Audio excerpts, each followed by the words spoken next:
Assalamualaikum warahmatullahi wabarakatuh. Selamat bergabung di channel dakwah Nusantara. Semoga apa yang disampaikan memberi manfaat bagi kita semuanya. Sahabat semua, pada kesempatan ini saya akan menyampaikan tentang haji, makna dan hikmahnya. Dalam surat Al-Baqarah dijelaskan yang bunyinya Bismillahirrahmanirrahim. Al-hajju ashhurum ma'lumat faman farada fihinna al-hajja fala rafatha wala fusuqa wala jidala fil hajj wa ma taf'alu min khairin ya'lamhu Allah wa tazawwadu fa inna khaira zadit taqwa wattaqun ya ulil albab. Haji adalah beberapa bulan yang dimaklumi, maka barang siapa yang mewajibkan atas dirinya untuk berhaji di dalamnya, maka tidak ada rafas atau bercampur dengan istri, cumbu rayu, dan berkata cabul. Tidak ada kefasikan atau berucap atau berbuat sesuatu yang melanggar norma-norma susila dan agama. Dan tidak ada bantah-bantahan di dalam haji. Dan apapun yang kamu kerjakan berupa kebaikan, pasti Allah mengetahuinya. Berbekallah kamu, maka sesungguhnya sebagai bekal adalah takwa. Dan bertakwalah kepadaku, hai orang-orang yang berakal bersih, murni dan cerah.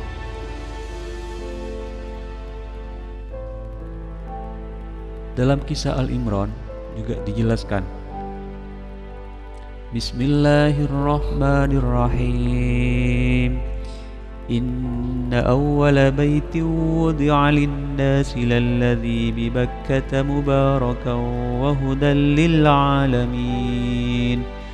Fihi ayatun bayyinatun maqamu Ibrahim wa man dakhalahu kana amina walillahi 'alan nasi hajjul baiti man istata'a ilaihi sabila wa man kafara fa innallaha ghaniyyun 'anil 'alamin. Sesungguhnya rumah-rumah yang mulia, sesungguhnya rumah yang mula-mula dibangun untuk tempat beribadah bagi manusia ialah yang di Makkah, yang diberkahi dan menjadi petunjuk bagi seluruh alam.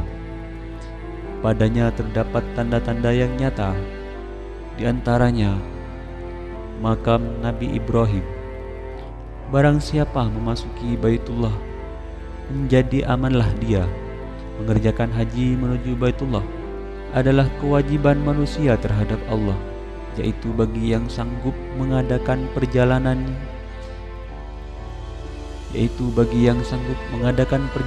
ke sana. Barang siapa kafir, maka sesungguhnya Allah Maha Kaya pada seluruh alam. Dalam hadis riwayat Al-Imam Ahmad dari Jabir bin Abdullah, bahwasanya Nabi bersabda, Al-hajjul mabrur laisa lahu jazaa'un illal jannah. Haji mabrur tidak ada imbalan lain baginya kecuali surga. Musim atau waktu haji adalah beberapa bulan yang dimaklumi, yaitu bulan Syawal, Zulqa'dah, dan 9 Zulhijjah, ditambah malam ke-10, yakni malam lebaran Idul Adha. Ayat pertama di atas tidak menyebut kata musim atau waktu dalam redaksi ayat. Hal itu untuk memberi kesan bahwa bulan-bulan itu sendiri memiliki kesucian pada dirinya dan akibat terlaksananya ibadah haji ketika itu. Kesan ini pada gilirannya mengharuskan setiap orang, baik yang melaksanakan haji maupun yang tidak, untuk menghormatinya dan tetap memelihara kesuciannya dengan menghindari bukan hanya peperangan akan tetapi juga segala macam dosa.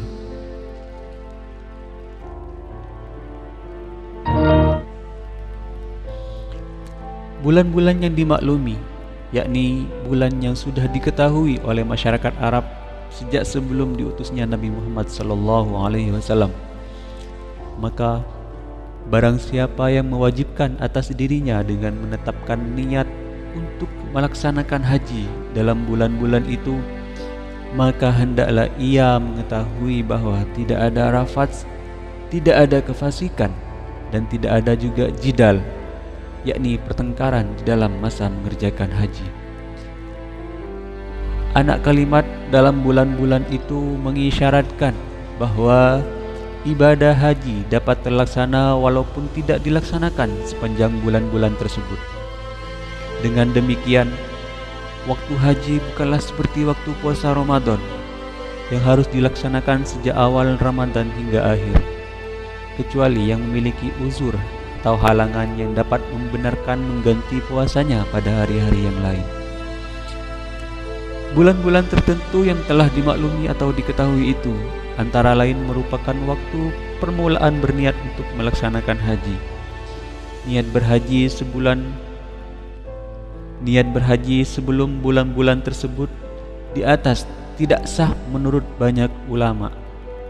Pada sisi lain, walau waktunya demikian panjang, yakni 2 bulan 10 hari, namun ada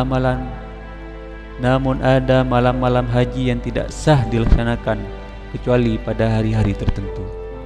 Seperti wukuf di Arafah yang tidak boleh sebelum tanggal 9 Zulhijjah, tidak juga setelah terbitnya fajar 10 Zulhijjah.